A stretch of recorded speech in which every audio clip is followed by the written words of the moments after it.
महात्माओं के पावन श्री चरणों में हमारी भावभरी वंदना। परम उपकारी लाखों आत्माओं को परमात्मा के धर्म से जोड़ने वाले पूज्य चार पदा गुरुदेव श्री के पावन श्री चरणों में हमारी भावभरी वंदना। परम पूज्य गणनाय श्री सुखसागर जी महाराज साहिब के पावन श्री चरणों में हमारी भावभरी वंदना। परम पूज्य आचार्य सम्राट श्रीमद कांति सागर श्री जी महाराज साहिब के पावन श्री चरणों में भावभरी वंदना। भवसागर से डूबती नैया को सहारा देने वाले मेरे श्रद्धा के केंद्र परम पूज्य गुरुदेव गचाधिपति आचार्य भगवान श्रीमद मणिप्रभ श्री जी महाराज साहिब के पावन श्री चरणों में हमारी भावभरी वंदना।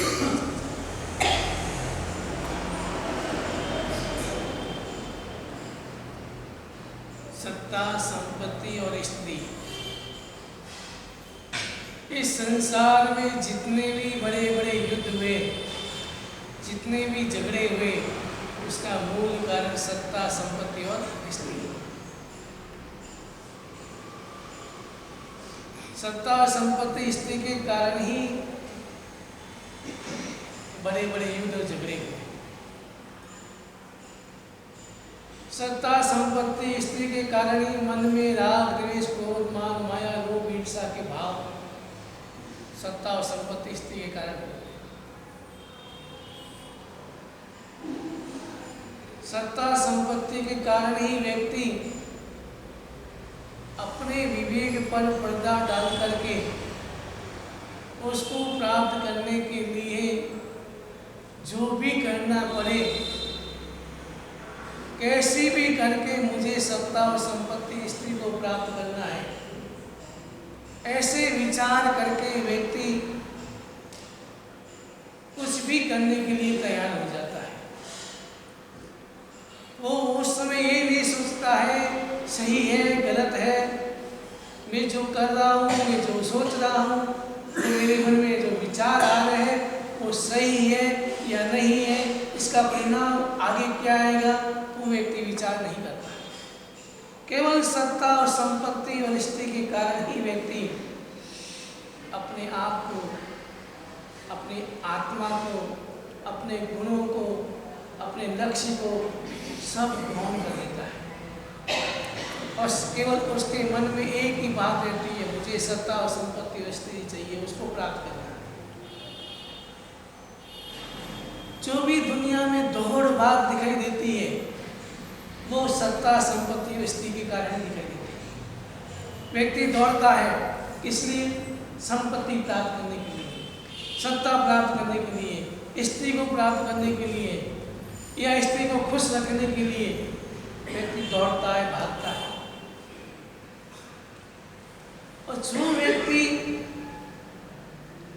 आत्मा गुणों को प्रकट कर लेता है, जो व्यक्ति परमात्मा से जुड़ जाता है, जो परमात्मा की वाणी से जुड़ जाता है, वो व्यक्ति जो भी प्राप्त करेगा वो विवेक से प्राप्त करेगा। उनके भीतर में विवेक रहेगा, उनके भीतर में पुरुषार्थ और अपने कर्म पर विश्वास रहेगा। जो व्यक्ति कर्म और पुरुषार्थ पर विश्वास रखता है वो व्यक्ति कभी भी इधर उधर की बातें नहीं सोचता। किसी की संपत्ति हड़प करने के भाव उसके भीतर नहीं आ सकते। लेकिन जो व्यक्ति आत्मा गुणों को नहीं जानता है, ये चोरी, लूट, लुटेरा, चोरियाँ होती है, जो लुटेरा होता है, डाकू है, ये सब क्या है? उनके भीतर में विवेक पर पर्दा आ गया है, उनको केवल संपत्ति दिखती है। कैसे भी करके संपत्ति को प्राप्त करता है, चोरी करता है, डाका डालता है, लूटमार करता है, हत्या भी कर देता है, इसलिए केवल संपत्ति के। लेकिन जिसके मन में आत्मा के प्रति, आत्मा गुणों को जिसने जागृत कर लिया, वो प्राप्त भी करेगा तो विवेक से करेगा, न्याय से करेगा, किसी को कष्ट न हो उसका ध्यान रखेगा, किसी की जिंदगी बर्बाद न हो उसका ध्यान रखेगा, और ऐसे ध्यान रखते हुए वो संपत्ति को प्राप्त करता है। वो परमात्मा का न्याय है। लेकिन धवल सेठ जी के मन में सत्ता, संपत्ति और स्त्री को प्राप्त करने के लिए मन में भाव आए और अपने विवेक पर पर्दा आए। विवेक पर पर्दा डाल दिया और उसके मन में एक ही बात, मुझे कैसे भी करके सत्ता और संपत्ति और स्त्री को प्राप्त करना है, कुछ भी करना पड़े लेकिन मुझे संपत्ति और सत्ता को प्राप्त करना। और मन में वही भाव, ईर्ष्या के भाव, और ईर्ष्या धीरे धीरे आवेश में पैदा प्रकट होती है, और आवेश ये धीरे धीरे प्रतिशोध की भावना प्रकट होता है, धीरे धीरे बढ़ता रहता है। शुरुआत चिंगारी होती है, फिर धीरे धीरे धीरे धीरे आग लग जाती है। वैसे शुरुआत में हल्के से विचार आते हैं, हल्की सी ईर्ष्या के भाव आते हैं, फिर ईर्ष्या के गदान पर मुझे ऐसा बढ़ना है, वैसे भाव आते हैं, अब कैसे भी करके मुझे वैसा बढ़ना है। तो व्यक्ति विवेक खो देता है और फिर उस प्रकार का व्यवहार, उस प्रकार का आचरण, उस प्रकार की क्रिया है। धवल सेठ जी के मन में विवेक पर पर्दा आ गया और उसके मन में एक, मुझे कैसे भी करके इस संपत्ति और सत्ता को प्राप्त करना। अब उसका मन एक में अटक गया। अब मन अटक गया तो न खाने में मन लगता है, न पीने में मन लगेगा, न कोई व्यक्ति के भीतर में कोई चिंता होती, किसी बात पर पेट पर बात दिमाग की सुई अटक जाती है, वो व्यक्ति फिर काम का नहीं, न खाने में मन लगेगा, तो उसको कोई बात सुनने की अच्छा लगेगा, ना वो कोई मनोरंजन में अच्छा लगेगा, क्योंकि उसकी सुई अटक जाती है। सुई उसकी अटकती है जो विवेक को खो देता है। जो विवेक को रखता है उसकी सुई कभी अटकती नहीं है। जो विवेक को खो देता है, पर्दा आ जाता है, बस केवल उसे वही दिखता है, वही प्राप्त करने की अंतर की अभिलाषा, मुझे कैसे भी करके प्राप्त करना है। जब अटक जाता है तो फिर व्यक्ति को उसी बारे में सोचता रहता है, सोचता रहता है और कोई अच्छा नहीं होता। धवल सेठ जी के मन में वही ही हुआ, बस सुई अटक गई, मुझे कैसे भी करके इसको प्राप्त करना है। अब सुई अटक गई तो ना खाने में मन लग रहा है, ना पीने में मन लग रहा है, चेहरा उदास हो गया, चेहरा मुरझा गया, चेहरा मुझे लटका हुआ बैठा है, लटका हुआ चेहरा। उसके मित्र मिलने के लिए आए, 4 मित्र थे उसके, मिलने के लिए आए और पूछा, मित्र तेरे चेहरे में उदासी क्यों, तेरा चेहरा मुरझा हुआ क्यों है, तेरे चेहरे पे बारें क्यों बची, क्या कारण है, क्या तुम्हारा स्वास्थ्य ठीक नहीं है, कोई तकलीफ है, वैद्य को बुलाऊं। धवल सिंह जी विचार कर रहे हैं, क्या मेरे मन की बात इनको बोलूं या नहीं। अगर मैंने बोल दिया और अगर ये विपरीत जवाब आ गया तो फिर क्या होगा। लेकिन धीरे धीरे विचार किया, उस अंतर के मन में जो अभिला, वही बात, मुझे कैसे भी करके संपत्ति को प्राप्त करना, और चिंतन करते करते मुझे कैसे प्राप्त करना, मुझे कैसे प्राप्त करना, और अंत से वही भाव आ गया, मुझे कैसे भी करके प्राप्त करना है। इसलिए संपत्ति और सत्ता और स्त्री को प्राप्त करना है जो मुझे, तभी मिल सकती है जब शिवपाल को रास्ते से हटाए। शिवपाल को रास्ते से हटा दो कि सारी संपत्ति, सत्ता, स्त्रियां सब मिली हो जाए। मन के कलुषित भाव आ गए, कैसे बढ़के के शिवपाल को हटाना है, कैसे बढ़के के शिवपाल को समाप्त करना है। भाव भाव कैसे है, शुरुआत में क्या आया, शुरुआत कैसे हुई, ईर्ष्या से। अरे आया था, अकेला था, कुछ नहीं था, आज इसके बाद इतनी संपत्ति होगी, मेरी जहाज में 100 जहाज गिनती होगी, इतनी संपत्ति, इतने जहाज, इतनी झरने, इतनी रान, तो जो लड़नाएँ होगी। शुरुआत में क्या हुई, ईर्ष्या, और ईर्ष्या धीरे धीरे ईर्ष्या होते होते होते लोभ पैदा हो गया।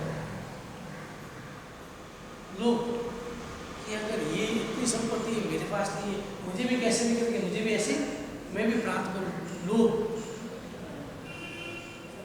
अब लोभ प्राप्त करना है, लोभ हो गया, मुझे प्राप्त करना है, अब कैसे प्राप्त करना है, तो कलुषित विचार आ गया, इसको समाप्त करना है। ईर्ष्या, लोभ, और लोभ के बाद धड़क लगी, कैसे भी करके रखना है, कैसे भी करके मुझे प्राप्त करना है, तो उसको हटाने के बाद मन में विचार आया कि मैं दोस्तों को बताऊं या नहीं, कहीं मुझे विपरीत जवाब मिल गया तो क्या होगा। लेकिन जो भाव थे भीतर के भाव, कभी कभी ऐसा होता है कि भीतर की बात होती नहीं, बात करते करते अपने आप निकल जाए। ऐसा होता है कि भीतर की बात होती है और व्यक्ति ज़्यादातर ऐसे करता है, डबल रोल करता है, ऊपर से बहुत कुछ और बोलता है और अंदर में कुछ और रहता है। लेकिन कभी कभी अनजान में वेश होता है तो भीतर की बात होती हो निकल ही जाती।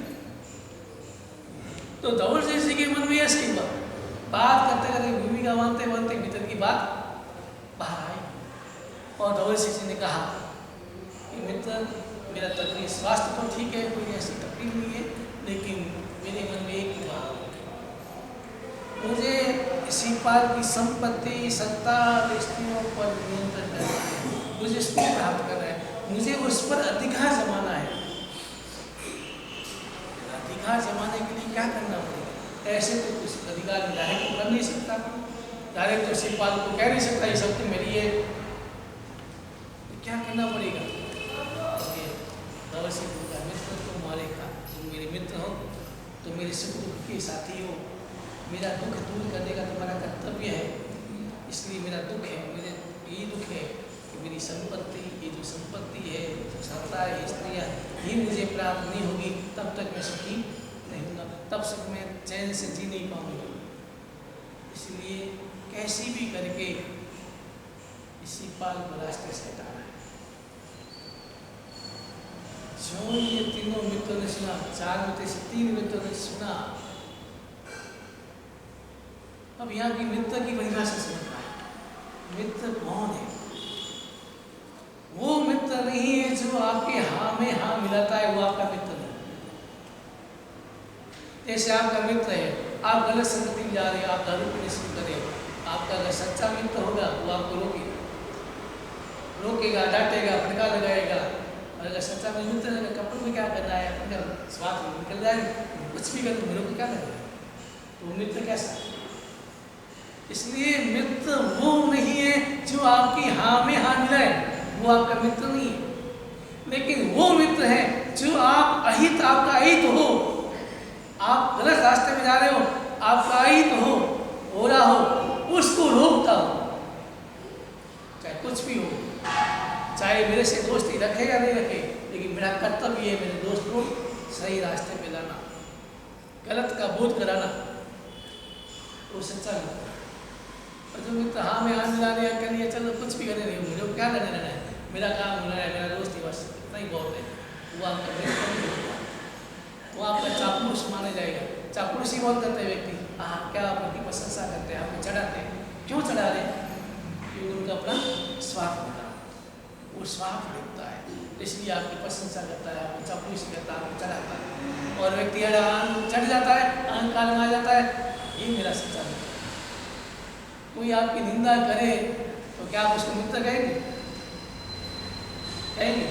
लेकिन सच्चा मित्र वही है, निंदा यानी सही निंदा, निंदा मतलब सही निंदा, जो आपके अवगुण को बताता, प्रकट कर रहा है, आपके सामने बोल रहा है,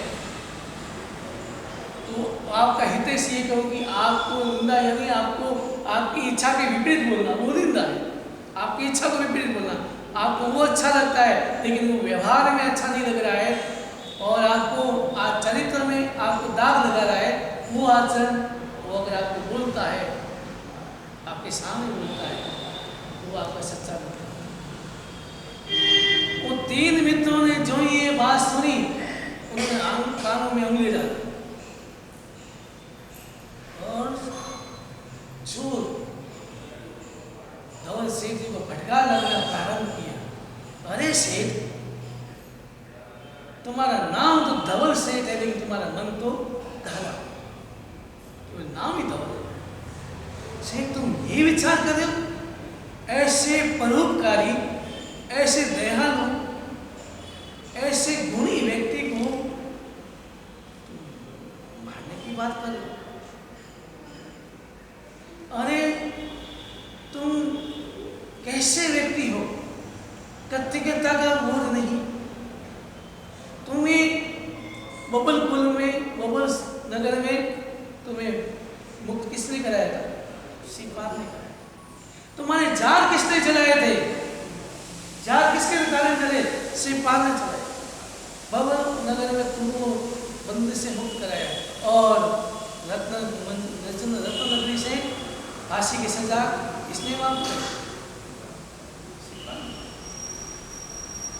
और तुम जिसने तेरे पर इतने उपकार किए, तुमको 3 बार 2 बार तुम मृत्यु के मुंह से बचाया, ऐसे व्यक्ति के ऊपर, उस व्यक्ति के कारण उसको भी तुम समाप्त करने की बात कर रहे, उसको मृत्यु के घाट उतारने की बात कर रहे, तुम कैसे? ये विचार तुम त्याग दो, ये कलुषित विचार तुम त्याग दो तो तुम्हारा नहीं तो तुम्हारा जीवन का अंत हो जाएगा। धीरे धीरे पहले फटकार लगे, फिर धीरे धीरे समझाना भी प्रारंभ किया, क्योंकि मैं मित्र हूँ, मेरा मित्र था। पहले डांट लगाई, तुम कैसे मित्र हो, तुम्हें मित्र कहने में मेरे शर्म आती है, तुम्हारा मन ऐसा कलुषित है, तुम्हें ऐसे बुरे विचार, कुसंस्कारी, मुझे ऐसे मित्र नहीं चाहिए। ये आप ही संकल्प करना कि मुझे व्यक्ति, ऐसा कुसंस्कारी व्यक्ति हो, जिसके मन में विचार अशुद्ध हो, जिसका चरित्र अच्छा नहीं हो, जिसके संस्कार अच्छे नहीं हो, उसके साथ दोस्ती नहीं करनी। भले सामने वाला पैसे वाला हो और आपको सहयोग भी कराए, लेकिन उसका चरित्र सही नहीं है, उसके संस्कार सही नहीं है, उसका व्यवहार, उसका आचरण सही नहीं है, उस व्यक्ति से दोस्ती। तो तीनों मित्रों ने कहा, ऐसे मित्र, मुझे मित्रता नहीं चाहिए ऐसे, जिससे तुम्हारे मन में ऐसे कलुषित विचार, ऐसे कुसंस्कार, बड़ी बड़ी बातें करते थे, दिल में ऐसे विचार, इसलिए ऐसी मित्रता नहीं चाहिए। आज से तुम्हारी और मेरी मित्रता समाप्त। फिर धीरे धीरे जाते जाते समझाना सकते, ऐसे विचार, कलुषित विचार छोड़ दो।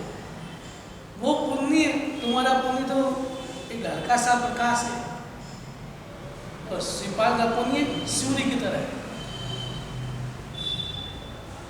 इसलिए तुम ऐसे विचार छोड़ दे, और अगर नहीं छोड़ेंगे तो तुम्हारी नाव किनारे पहुंचना मुश्किल हो जाएगा, नहीं पहुंच पाएगी। इसलिए तुम विचार छोड़ दे, ऐसे विचारों को तिलांजलि दे दे, मन को निर्मल बना दे, विवेक जागरूक कर ले, भविष्य के बारे में सोच। अगर तुम्हारा ऐसे मन में रहा कलुषित विचार है, तुम्हारा वर्तमान भी बिगड़ जाएगा और तेरा भविष्य भी बिगड़ जाएगा। तुम्हारा वर्तमान भी बिगड़ जाएगा, तुम्हारी गति भी बिगड़ जाएगी। इसलिए तुम ऐसे विचार छोड़ो, अच्छी तरह से समझाया। और वो तो समझा कर कितनी मित्र तो नहीं कर, लेकिन चौथा मित्र पूछा प्रश्न, और उसने कहा, सेठ जी, आप भी घाट घाट का पानी पिया, फिर भी आपको पहचानने में ऐसी पहचान नहीं हुई, कौन अपना है कौन पड़ा है, पहचान नहीं हुई। आप इतनी उम्र प्राप्त कर लिए, बाल सफेद होंगे, लेकिन व्यक्ति को पहचानने की शक्ति आपके पास है, कौन व्यक्ति अपना है कौन पराया है। जिसको आप तीनों को अपना मानते थे, वो आपके कैसे मिले, और मैं आपका सच्चा हूं, मैं आपकी इच्छा जरूर मुझे करूँ, और उसके लिए आप धैर्य रखें। आप अपने चेहरे को पहले जैसे खिलता हुआ बनाए, मन में किसी के प्रति संशय न हो, इस तरह का आचरण करें। उसने कहा, सबसे पहले आप संतान से दोस्ती बढ़ाए, उसको अपना बेटा समझे, और बेटा उसके साथ जाना, साथ बैठना, साथ खाना, इस तरह से ऐसा व्यवहार करना कि जैसे कोई बहुत प्रेम उसके भीतर में बेटे के समान समझ। इसलिए कहावत बड़ी, दग्गाबाद दुगनों में, जो दग्गाबाद होता है दुगना होता है। धौल सिंह के में दग्गा है, लेकिन कैसे करना, वाचन और ज़्यादा नंबर होता है, बेटा बेटा बेटा कह के करता है, साथ में खाता है, साथ में पीता है। श्रीपाल विचार दया, एकदम निर्मल आत्मा थी। श्रीपाल के कैसा इतना कितना वात्सल्य देते हैं, कितना प्रेम देते हैं। अब उसको क्या मालूम कि इस प्रेम और वात्सल्य के पीछे क्या षड्यंत्र है। जो व्यक्ति गुणी होता है वो सामने हर व्यक्ति को अच्छा ही देखता है। गुणी व्यक्ति हर व्यक्ति को अच्छा ही ढूंढता है। उसके मन में सहजता होती है तो सामने वालों को सहज देखता है, और उसके भीतर पीछे जो षड्यंत्र वो नजर नहीं आता है, न उसके मन में आता है ऐसा। सिपार आत्मा निर्मल आत्मा थी, गुणी व्यक्ति था, संस्कारी था। उसको अपने वही सोचा कि देखो पिताजी तुम ये कितना वात्सल्य दे रहा है, कितना प्रेम मुझे मिल रहा है, मैं कितना पुण्यशाली हूँ कि बचपन में पिताजी की छाया हट गई थी, लेकिन ये पिता तुल्य मुझे कितना पिता की तरह वात्सल्य दे रहे। समय बीत रहा है और चौथे मित्र ने योजना बनाई, योजना बना के धवल सिंह जी के कान में बोल दिया। और एक दिन जहाज चल रहे हैं, जहाज चलते हैं और शिवपाल आराम से अपनी पत्नियों के साथ में हीरा है, नाटक में चली थी, नाटक देख रहा है। जहाज में समय प्रसाद में सामयिक गतिविधि, बाकी समय नाटक मंडली होती है तो मनोरंजन के लिए, जैसे आप टीवी चालू करके बैठते हैं, उसमें टीवी नहीं, तो टाइम पास करना हो, मनोरंजन करना हो, क्या करते हैं, जब नाटक मंडली होती है नाटक अपने नाच गान करते हैं। उसी पाल भी नाटक मंडली के साथ आराम से नाटक मंडली देख रहा था, ऐसी सहज भाव से देख रहा था। दोनों पत्नियां पास में थी और अचानक धवल सेठ जी ने जोर से आवाज लगाई, शिवपाल बेटा, शिवपाल बेटा, जांच करना चाहिए, जल्दी आओ, जल्दी आओ। शिवपाल ने सोचा पिताजी आवाज लगाने क्या हुआ, नटवंती की छोड़ के चिड़ी ऊपर गया और कहा कि देखो शिवपाल, आज तक मैंने इतनी जिंदगी में ऐसा दृश्य नहीं देखा, वो देखो कितना अच्छा दृश्य। शिवपाल आके फाड़ फाड़ के देख रहा है, लेकिन वो तो देखे फिर भी नहीं, वो देखो मुझे दिख रहा है, वो देखो तो उसके सामने को उसने रस्सी बांध रात को रस्सी बंधी रहती ऊपर, वो रस्सी और देख रहा है तो झुक के देख रहा है, और अवश्य भी देख रहा है कि इसका वजन रस्सी पर आया नहीं, और जो भी देख रहा है जो पूरा शरीर वजन रस्सी पर आया, उसने इशारा किया और उस मित्र ने रस्सी काट दी। और रस्सी काटने क्या हुआ, शिवपाल आराम से समुद्र में। अब आप देखना, ये बड़े कभी कभी मन में ऐसे भाव आते, मेरे सुनते पड़ता था। शिवपाल कैसा वातावरण से गया, नाच गान देखता हो गया, नाच गान देखता हुआ ऊपर गया, लेकिन ऊपर जाने समुद्र में गिरा और जो जितने समय लगा उसके मुंह से क्या निकला,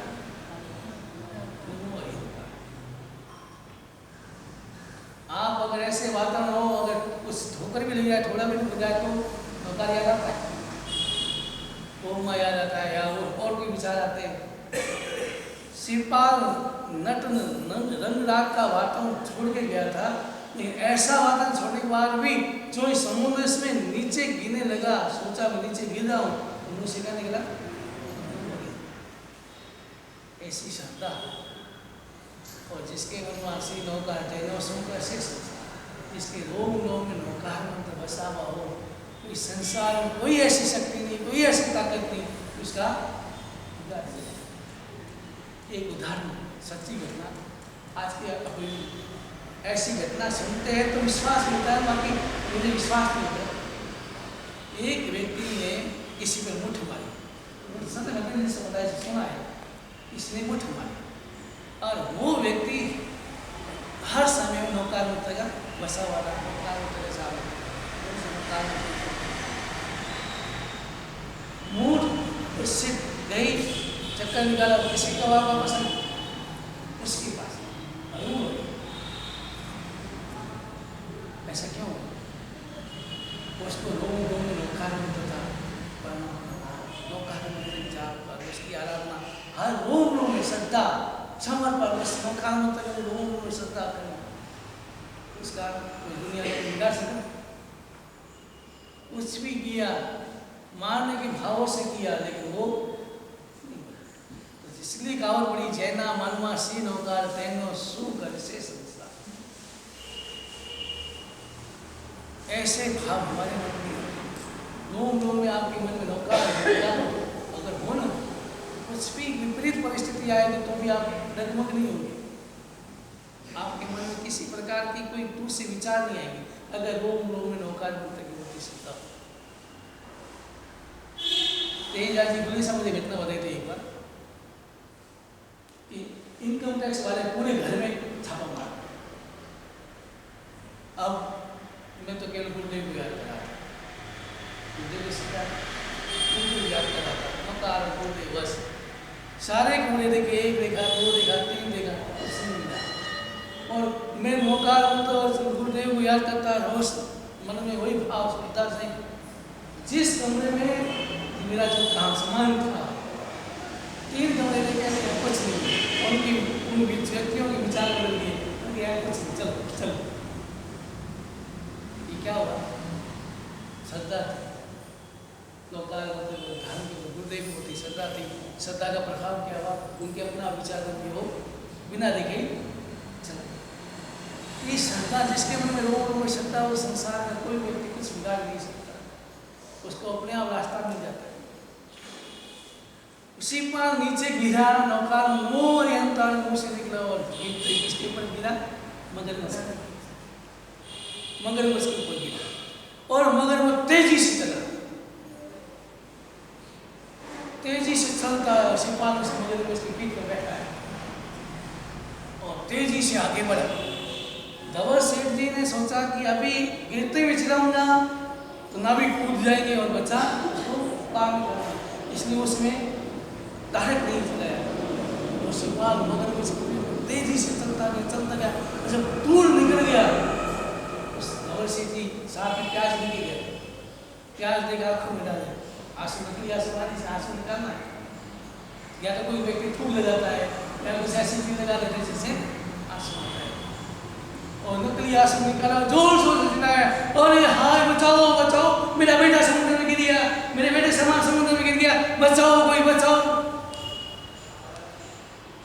लोगों ने सुना, नाविकों ने सुना, सुनते ही नाविक तो रुकी नहीं, इधर एक बहुत दूर ढूंढा, किसी बात नहीं, काफी सैनिक ढूंढे, नाविक ने काफी इधर इधर उधर कबूल से नकली आंसू से रो रहा है, जोर जोर से रो रहा है, हाय मेरा बेटे जहाँ चला गया, मेरा बेटा समुद्र में गिर गया, ऐसा हो गया, अब मैं कैसे करूँगा, किसको बिठाऊंगा, किसे में मैं अपना मानूंगा, तो मेरा हितैषी हो गई, तो मुझे ऐसा 3 बार ऐसा बचाया, अब जोर जोर से घंटा 2 घंटा तक नाटक किया। आखिर नाटक भी कब तक होगा, नाटक कब तक करेगा? जो मन की बात है, जो अंदर में आनंद है, ऊपर से सो तो कितना व्यक्ति से कितनी देर लगेगा? आपके भीतर में खुशी है और ऊपर से आप थोड़ा दुख बताना चाहते हैं, कितनी देर दिखाएगा, कितनी देर दिखा पाओगे? अंतर में, वो अंतर में तो खुश था कि अब सिपाही चला गया तो सारी संपत्ति सत्ता और स्त्रियाँ नहीं हुआ, और 2 घंटे के बाद वो सिपाही की पत्नियों के पास पहुंचा और पत्नियों के पास पहुंच करके जो वार्तालाप किया और वार्तालाप पत्नियों ने कानों में पड़ा और आगे क्या पश्चातान उपवास है, कोई पास है सूर्य हो गया बड़े मुझे प्यारा स्नान पानी भाई संग ससा का बड़ी ठाणे का माता ने सबस में बतागन पाना वर्षी 60 वर्ष में सबसे वाला का ससा में पचन में सब सोमनी सबस में बतागन पाना सदैव नाले माचे ने मोहन सचित ना गुरु जी शासन देव की जय। आमीन निवेकास नव्यासना और सी 60 वर्ष में मुझे संके जो प्यारा स्नान पानी भाई संग का ससा में पचन में सब सोमनी सबस में बतागन आमीन नियम चले देव ने संगीत के में पड़ी चोरी ठाणे का माता के सबस में बतागन पाना विकास में दिन करा स्नान भाई मन से साल साल में सब कुछ हम बड़ी ठाणे का माता के सबस में बतागन पाना से देव ने आज गौतम चंद जी सा का चौथी बोली है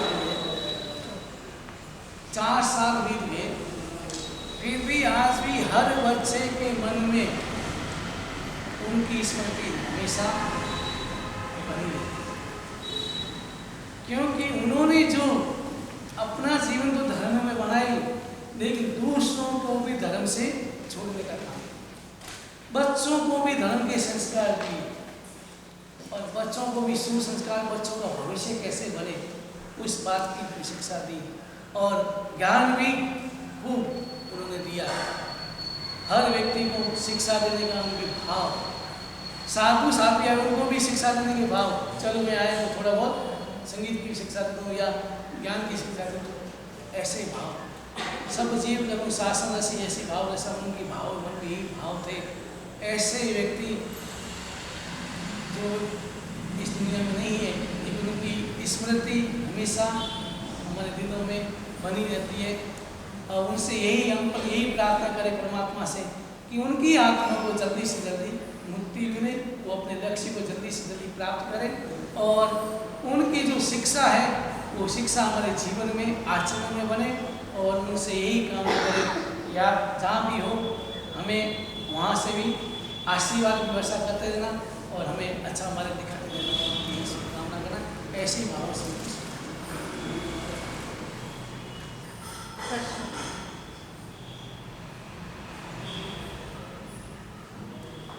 सिद्ध चक्र जी ने, आप अभी डॉक्टर जी का प्रवचन सुनिए। सिद्ध चक्र जी ने अरिहंत सिद्ध आचार्योपाध्याय साधु दर्शन ज्ञान चारित्र किस स्थान पे है? अरिहंत परमात्मा कहाँ पे है? सिद्ध चक्र जी में, कट्टा जी में अरिहंत परमात्मा कहाँ पे है? हम रोज पूजा भी करते हैं, सिद्ध परमात्मा कहाँ पे है? कौन बताएंगे? राजेश भैया। अरिहंत परमात्मा बीच में सिद्ध अरिहंत के ऊपर आचार्य लेफ्ट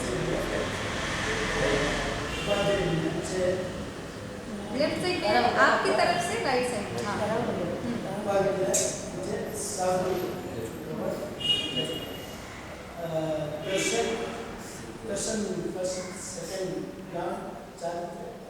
कहाँ पे? दोनों के बीच में, सिद्ध और आचार्य के बीच में दर्शन। सबको मालूम है ना ये चीज? पीछे बच्चों, हर्ष हर्ष। आपको बताना है कि श्रीमती बनना है तो हम कौन से गुणों को अपनाएंगे। आपको बताए गए हैं लक्षण कि श्रीमान और श्रीमत के लक्षण बताए हैं, तो हम कौन से उन लक्षणों में हम कौन से अपनाएंगे।